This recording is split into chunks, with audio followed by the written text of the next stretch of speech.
Seperti apa Jokowi? Seperti hari ini. Bang Adian, ketika Anda bilang tidak kuat, tidak pernah terbayangkan berada dalam posisi seperti ini. Saya tidak pernah membayangkan Jokowi seperti ini. Seperti apa Jokowi? Seperti hari ini. Dulu saya berpikir, saya bisa menduga, oh, kalau Jokowi habis bergerak seperti ini, dia akan bergerak seperti ini. Kalau dia habis bicara seperti ini, segitulah sepertinya saya merasa mengenal dia. Tapi 1 bulan terakhir ini tiba-tiba saya berpikir, oh, saya tidak kenal dia sama sekali. Itu loh. Ini bukan Jokowi yang dulu kita perjuangkan. Ini pertarungan yang kalah menang sama-sama tidak menyenangkan buat saya. Saya seperti diadu dengan orang yang kita sayangi gitu loh. Anda merasa dihianati Bang Adian? Iya. Dulu bukankah kita selalu bilang, kenapa saya pilih Jokowi? Karena dia bukan anak jenderal, bukan anak menteri, bukan anak siapa-siapa gitu. Dan bisa nggak kemudian dia berlaku sama tanpa memberikan keistimewaan untuk anaknya? Gue udah nonton diskusi ini dan gue baca komentar-komentarnya pada mengeluh-ngeluhkan Adian. Ya wajar, kolom komentarnya kalau nggak akun bot ya gerombolan banteng yang hari ini lagi panik cuy. Adian di acara ini beberapa kali menyebut kata rakyat. Rakyat dan rakyat. Pertanyaannya, rakyat yang mana? Nggak semua rakyat itu banteng bos. Nggak semua rakyat bisa kalian gibuli dan tunggangi untuk kepentingan sesaat kalian.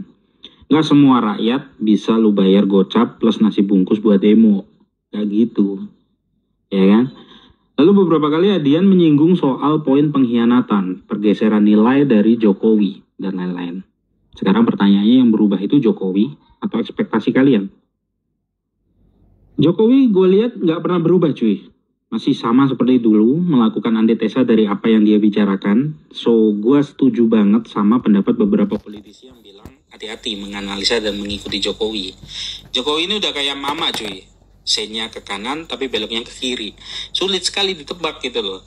Dan dia konsisten melakukan itu. Makanya gue bilang jangan-jangan yang berubah itu ekspektasi kalian gitu loh. Kemarin-kemarin yakin Jokowi nggak akan berpaling. Jokowi akan setia kepada partai dan Bu Ketum.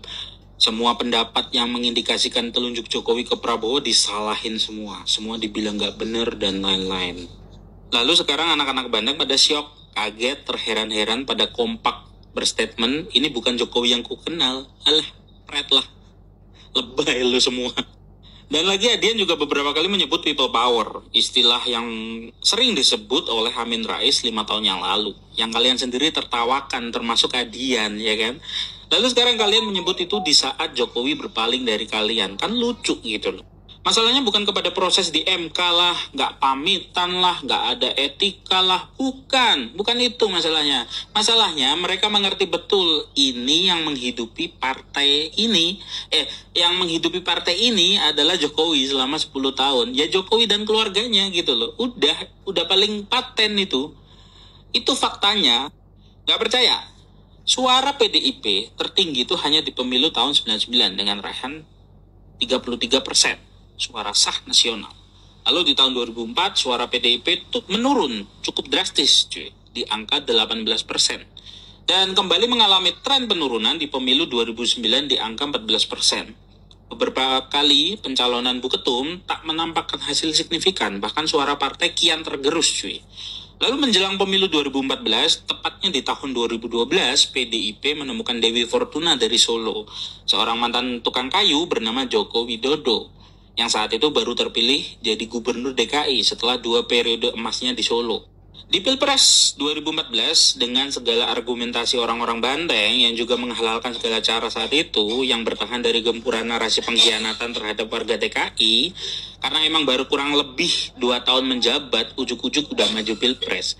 Yang pada akhirnya baru menampakkan hasil signifikan saat ada orang yang hanya dianggap petugas partai sekarang ini. Dari pemilu 2009 yang hanya dapat 14,58 juta suara, lalu meroket ke angka 23,67 juta suara di 2014, itu wow cuy. Ya, untuk sekelas Pilpres dan sekelas suara legislasi nasional. Di survei indikator tentang kepemilian partai terbaru pun, PDIP meraih angka 25 hingga 26% suara yang sayangnya, lagi-lagi dari jumlah responden yang ada, sebesar 23,9% suara PDIP adalah memilih PDIP karena sosok Jokowi. Dan sebanyak 2,2% 2,2% suara memilih karena Megawati.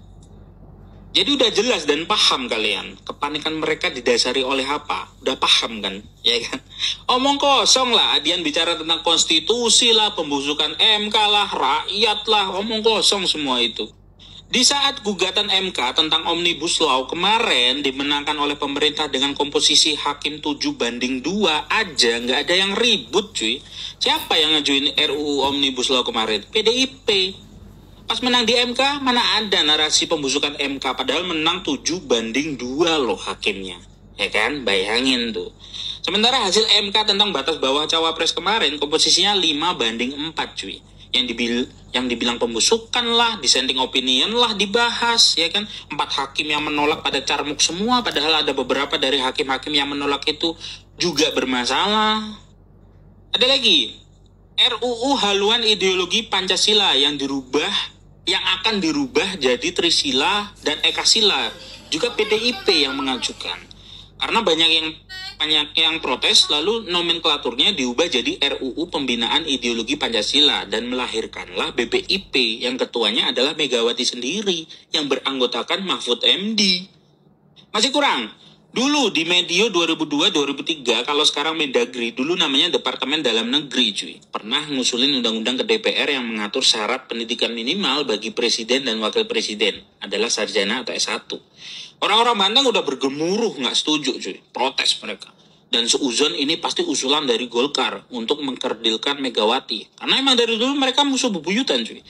Yang pada akhirnya mereka berdua, Golkar dan PDIP, akhirnya berkompromi kok untuk masalah ini dan melahirkan UU nomor 23 tahun 2003 yang meloloskan Megawati yang saat itu berijazah SMA karena kuliahnya nggak lulus.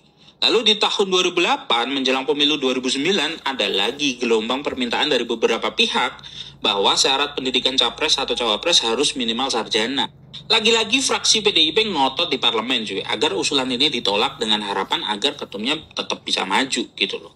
Lalu ada pembaharuan undang-undang syarat capres atau cawapres dari UU nomor 23 tadi ke UU nomor 42 tahun 2008. Kurang lebih 1 dari 18 syarat yang harus dipenuhi capres dan cawapres adalah berpendidikan paling rendah tamat sekolah menengah atas atau SMA, madrasah aliyah atau MA, sekolah menengah kejuruan atau SMK, madrasah aliyah kejuruan atau MAK, atau bentuk lainnya sederajat. Nah ayo gitu loh, kita ini mau ngomongin apa gitu loh, rakyat. Pembusukan konstitusi atau legal formal yang bisa dikompromikan hanya untuk syahwat berkuasa. Yang jelas gitu loh kalau ngomong-ngomong soal pengkhianatan, orang kalau nuduh orang, telunjuk emang mengarah ke orang lain, tapi 4 jari mengarah ke dirinya sendiri, bos. Kalian orang Bandeng udah kebiasa mengkhianati kesepakatan dan gak ada yang ribut gitu loh. Perjanjian batu tulis dianggap gak ada. Prabowo dianggap halu. Kompromi dengan Amin Rais sebagai ketua MPR untuk memakzulkan Gus Dur sehingga ngebuka peluang sang wapres naik ke tapu kekuasaan, apa buktinya, ya kan? Ambil JK di 2014 yang mana adalah senior Golkar, nggak ada yang ribut tuh, ya kan? Tapi ketika sebuah fakta dan kondisi dianggap tak menguntungkan bagi kalian, warga Banteng, kalian sibuk menghardik orang, kalian sibuk menyudutkan orang.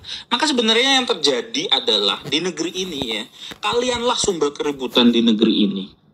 Gitu aja ya, merdeka. Saya tidak pernah membayangkan Jokowi seperti ini.